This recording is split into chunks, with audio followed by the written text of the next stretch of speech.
Yeah, I mean, I would be remiss if I didn't start by thanking our fans for coming out in such a crazy time in 2020 and showing their support.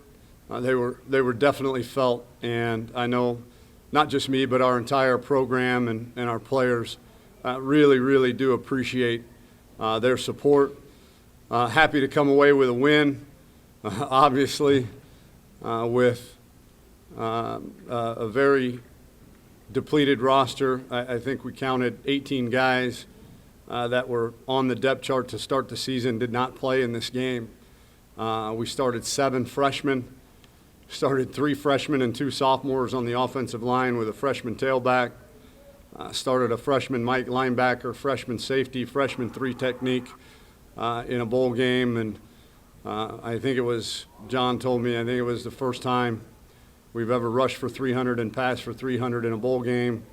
Finished the season with the second highest scoring offense in school history. And I think a couple other superlatives that I'm really proud of. But most importantly, proud of our players. Man, what they've been through these last 10 months is indescribable, absolutely indescribable. And they deserve all the credit in the world for going through what they went through just to get to this point. And we got to this point, and they had fun. They played for each other. It wasn't always pretty, certainly. I mean, we literally had guys out there that were playing their first snap of college football in the Valero Alamo Bowl. And, you know, a lot of – good thing there wasn't a big crowd because we were coaching a lot on the sideline yelling at guys in terms of their assignment and what to do and so on and so forth. But injury update, Tavondre Sweat with a left shoulder sprain, Brendan Schooler with a left ankle sprain, Alfred Collins with a shoulder sprain, and obviously, you know, Sam Ellinger with a shoulder sprain. He wanted to go back in. The medical staff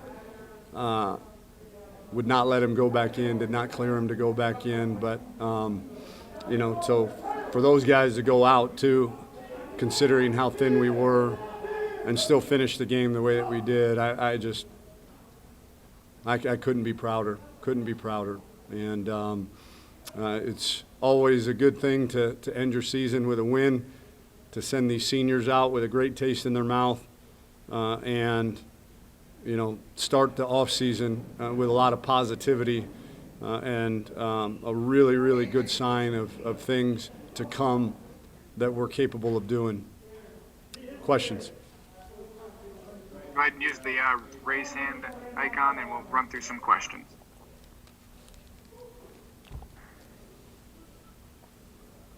Start with you, Anwar.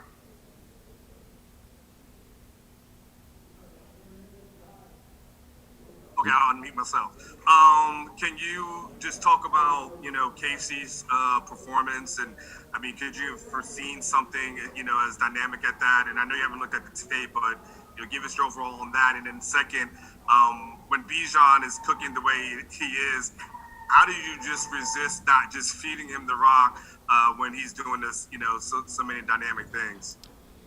Well, a lot of it was on the offensive line. And, you know, we went through a bit of a lull there in the second half, or in the second quarter, I should say, that we were just, you know, trying to jumpstart some things. And we're going to rotate our backs. We're going to keep them fresh.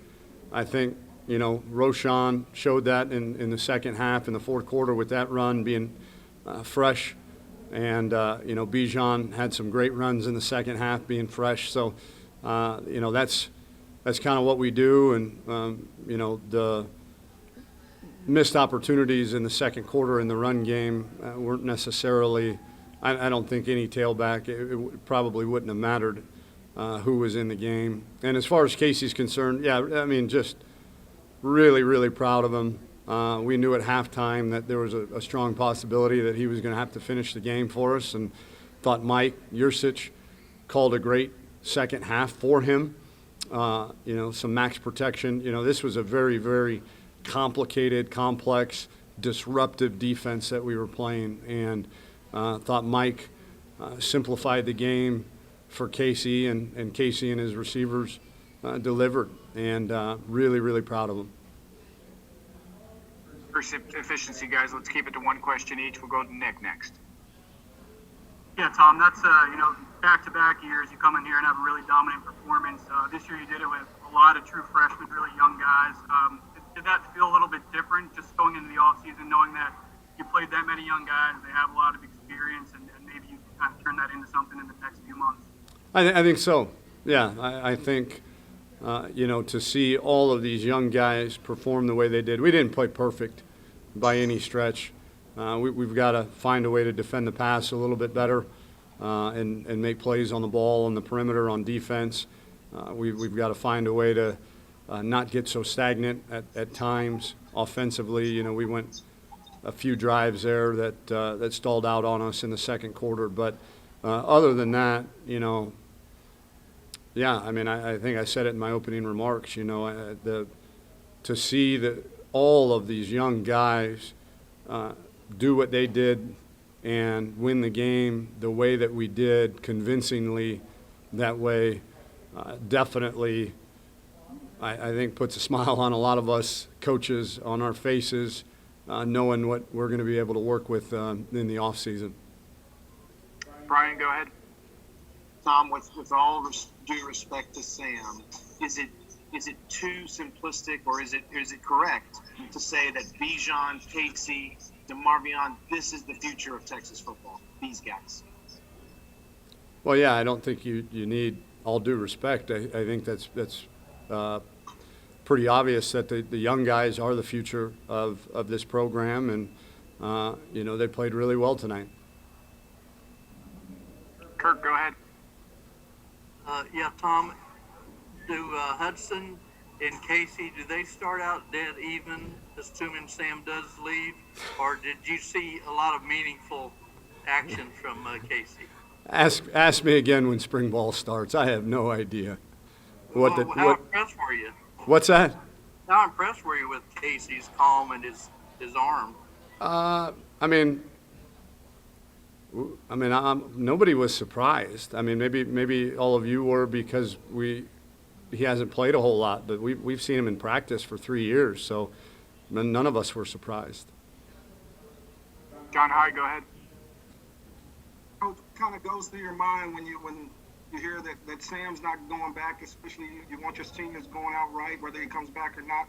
What goes through your mind then, and have you talked to him after the game? Did he have anything to say to you? No, we talked on the sideline for a brief minute, just kind of explaining what happened. I didn't even know, when the injury occurred or what the mechanism was that caused the injury. And I told him how proud I am of him. I would assume that he knows that by now, how appreciative not only me but this entire program and university is of him and what he's done. And so what went through my mind was, kind of the last two games. It's next guy up. And, Casey delivered and Hudson delivered and everybody around him delivered. And, we were able to rally without our leader in there. And that's a really, really good sign of a cohesive team that knows how to practice and knows how to prepare. Chuck, go ahead. Tom, what kind of evolution have you seen with Bijan from the running back we saw in September and October to the guy we saw against Kansas State, and in this game who looked nothing like a freshman? Experience and patience. Stan Drayton has done an excellent job grooming him for these moments late in the year. I've said it ad nauseum. I'll repeat it again, that, when a true freshman comes in the summertime, especially in a summer like we were forced to have, everybody in the country was forced to have, it's going to take some time for the speed of the game to slow down and for him to, understand, different fronts, different line movements, blocking schemes, the whole nine. And, Just the evolution of where he was from training camp until now is night and day, and I don't think he's hit his ceiling yet. He would be the first to tell you that. He's still got a lot of work to do, but really, really proud of the way that he has continued to improve and practice and show us in practice each and every week that level of improvement. Chip, go ahead. Tom, what kind of statement did this game make that you and this coaching staff are the right group to lead the program going forward? I don't think any kind of statement. I think the credit goes to the players. These players, these young players, did a great job in preparation, and they went out and executed. Maya, go ahead. Hi, Coach. So now that you've made it through the season and 2020 is almost over, I was wondering what advice would you give to your past self about getting through this year? I don't know. I haven't had a chance to even reflect upon that yet, Maya. I think this was uncharted territory for everybody, and hopefully we never have to do it again. But like I've said before, the time for reflection is after the season when you're not in the middle of preparation, you're not in the middle of a game, or 10 minutes after the game is ended. We'll have plenty of time to reflect on things that we did well and things that we need to improve on. Got time for 3 last ones. Go ahead, Cedric. Yeah, Maya, great question. That's deep.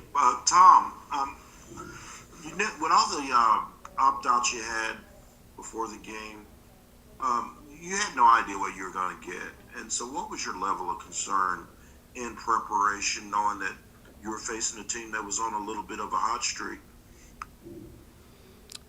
We knew what we were going to get.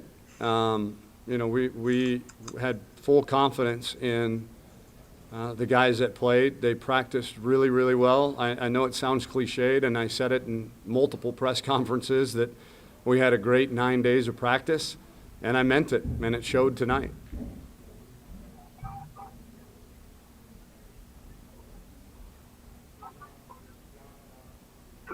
Tom, when you learned that Sam was done and it was Casey's turn, what was your conversation with him like? What did you tell him? And then what did you want to emphasize with Mike about the offense with Casey in it? Mike's a pro. I didn't have to say a whole lot. He knew. We talked at halftime about the plays that he felt comfortable calling with Casey. We talked to Casey about the plays that he felt comfortable with as well. And I don't know, what was the first part of your question, Joe? What did you tell Casey, like when you went and told him, hey, it's you? Like, what did you talk to him and emphasize with him? Nothing really dramatic. I mean, just we smiled. I said, "You're up, kid," and I told him that I believed in him, and his team believed in him, and to go do you, and he did. Danny, go ahead. Tom, was Denzel an opt-out, or was he hurt, or why was he not available for you guys today? Medical reasons. Kerry, go ahead. Coach, all of your backup quarterbacks were ready to play. I mean, they came in there looking like they were playing the whole entire season. How surprised was Ben Ballard, and was this part of the plan to put him in the last couple of snaps? Well, I think when the game got to the point where we knew we had it won, we were going to play as many people as we could, especially seniors. I know Ben is not one, but we wanted to get him in and make sure that everybody that was available touched the field. Last question, Steven, go ahead. Yeah, Tom. 4 years, 4 bowl wins. It seems like it's incredibly hard to win 4 straight games of any time or of any kind, let alone bowl wins. What do you think it is that allows your teams to just really cut it loose and play freely and without these restrictions in the postseason? Well, I think that the grind of the season, the urgency of preparing each and every week, can be a grind.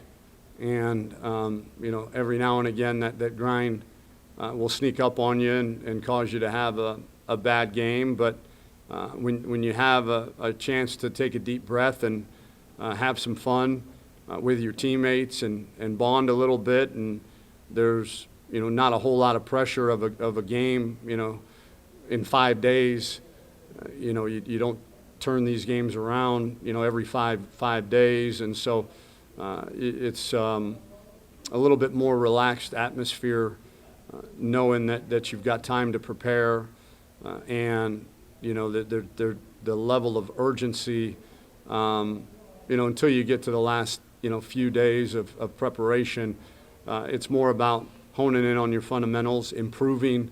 These young guys did not have a spring practice, and, to allow them to really hone their individual skills, get familiar again with the schemes on offense and defense, and then, not have the, like I said, the pressure or urgency of the repetitiveness of the grind of a season, I think is probably the really the only way to best describe it. Thanks, Coach. Congrats, and thanks for the time. All right, thanks, guys. Hey, guys, hang tight. He's got to